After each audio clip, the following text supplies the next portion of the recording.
अच्युतं केशवं कृष्णदामोदरं रामनारायणं जानकीवल्लभम्। अच्युतं केशवं कृष्णदामोदरं रामनारायणं जानकीवल्लभम्।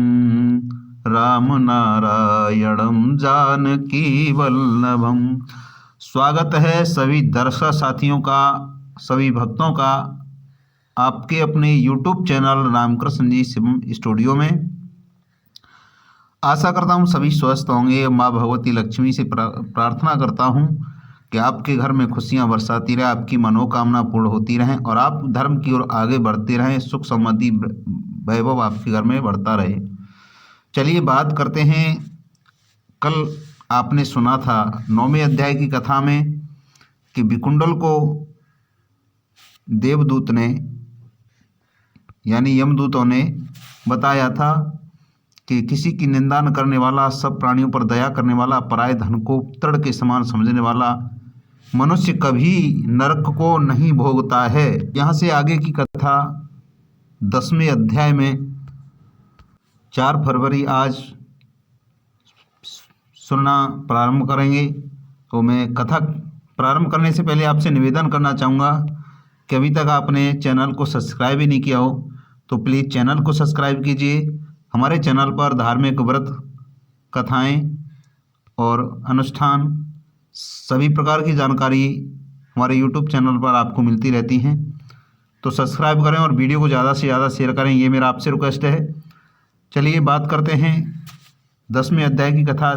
4 फरवरी में यमदूतों ने कहा, यमदूत कहने लगे कि हे वैश्य, एक बार की बात है, गंगा जी में स्नान करने से मनुष्य सब पापों से छूटकर अत्यंत शुद्ध हो जाता है। जो मनुष्य गंगा जी को दूसरे तीर्थों के समान समझता है वह अवश्य नरक में जाता है। भगवान के चरणों से उत्पन्न हुई गंगा जी के पवित्र जल को श्री शिव जी अपने मस्तक पर धारण करते हैं और ब्रह्मा जी तो संदेह रहित प्रकृति से अलग और निर्गुण ब्रह्मांड में उसकी समानता किससे हो सकती है। गंगा जी का नाम हजारों योजन दूर से भी लेने वाला नरक में नहीं जाता। इसलिए मनुष्य को अश्वमेव गंगा जी में स्नान करना चाहिए।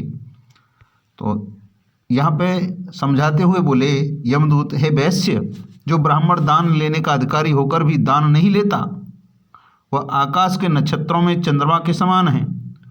जो कीचड़ से गौ को निकालता है, कोई अगर गाय कीचड़ में फंसी हुई है उसको अगर वो निकालता है तो रोग की रक्षा करता है, किसी रोगी की रक्षा करता है। या जो गौशाला में मरता है वह आकाश में तारा होता है।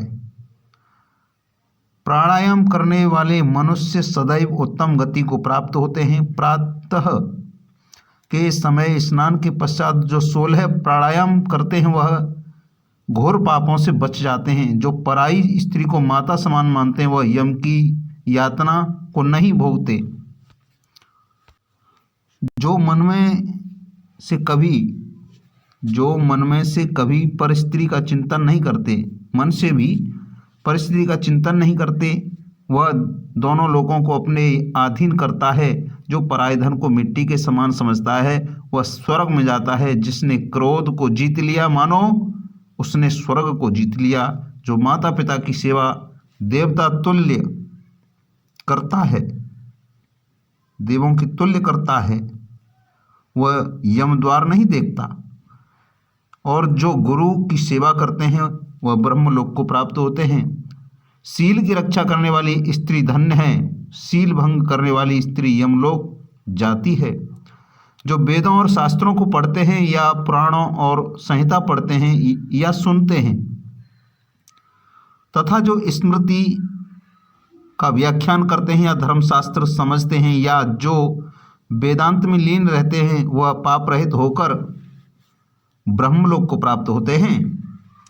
जो ज्ञानियों को वेद शास्त्र का ज्ञान देते हैं जो अज्ञानियों को वेद शास्त्र का ज्ञान देते हैं, जो अज्ञानियों को वेद शास्त्र का ज्ञान देते हैं वे देवताओं से भी पूजे जाते हैं, यानी देवताओं से भी पूजित होते हैं। यमदूत ने कहा कि हे वैश्य श्रेष्ठ, यमराज ने हमको वही आज्ञा दे रखी है कि तुम किसी वैष्णव को मेरे पास मत लाओ। हे वैश्य, पापी लोगों को इस संसार रूपी नरक को पार करने के लिए भगवान की भक्ति के सिवाय दूसरा कोई उपाय नहीं है। भगवान की भक्ति न करने वाले मनुष्य को चांडाल के समान समझना चाहिए और भगवान के भक्त अपने माता पिता दोनों के कुलों को तार देते हैं और उनको नरक में नहीं जाने देते या नरक में नहीं रहने देते। और जो मनुष्य वैष्णव का भोजन करते हैं वो भी भगवान की कृपा से श्रेष्ठ गति को प्राप्त होते हैं। बुद्धिमान को सदैव वैष्णव का अन्न खाना चाहिए, इससे बुद्धि पवित्र होकर मनुष्य पाप नहीं करता। गोविंदाय नमः इस मंत्र का जाप करता हुआ जो मनुष्य मृत्यु को प्राप्त होता है वह परम धाम को प्राप्त होता है। इसमें कोई संदेह नहीं है। जो ओम नमः भगवते वासुदेवाय 12 अक्षर मंत्र का जाप करता है या ओम नमो नारायणाय अष्टाक्षर मंत्र का जाप करता है, उसके ब्रह्महत्या आदि इत्यादि जो भी पाप लगे हुए हैं वो सभी नष्ट हो जाते हैं। तो आज की कथा यहीं तक विराम होती है। आपसे निवेदन करना चाहूँगा कि अभी तक आपने चैनल को सब्सक्राइब नहीं किया तो प्लीज़ चैनल को सब्सक्राइब करें। रामकृष्ण जी शिवम स्टूडियो आपके लिए नई वीडियो नई जानकारी मिलती रहती हैं और कल आपको एकादशी की वीडियो भी प्राप्त होगी। तो जय श्री राधे कृष्णा, जय श्री श्याम, जय हिंद, वंदे मातरम, राधे कृष्णा।